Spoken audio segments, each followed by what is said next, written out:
உலக மக்களே வணக்கம். அம்மா உணவகத்தில் அம்மா ஹோட்டல் தாத்தா பாட்டி அம்மா ஹோட்டல் சாப்பிட்ருக்கீங்களா? அம்மா ஹோட்டலில் அரிசி வாங்க, பருப்பு வாங்க,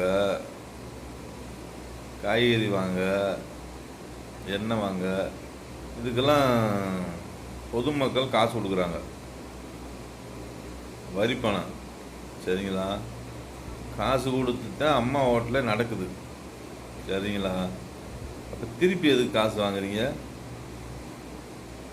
ஏற்கனவே காசு வாங்கித்தானே நீ ஹோட்டலில் எல்லா பொருள் வாங்கி வைக்கிறீங்க.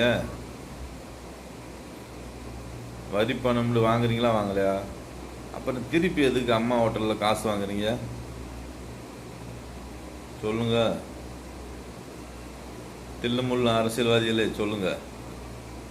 தாத்தா பாட்டி ஏமாத்துறீங்களா? சொல்லுங்க. தாத்தா பாட்டிக்கு தான் அங்கே பிரச்சனையே. இந்த குட்டி குழந்தைங்களுக்கு பிரச்சனையே கிடையாது. சரிங்களா? அப்போ குட்டி குழந்தைய தூக்கி தூக்கி காட்டுறீங்களே, இதுக்கு என்ன அர்த்தம்? வளர்க்க முடியலையா? அப்போ அனாத ஆசிரமத்தில் போய் சேர்த்து விடுங்க.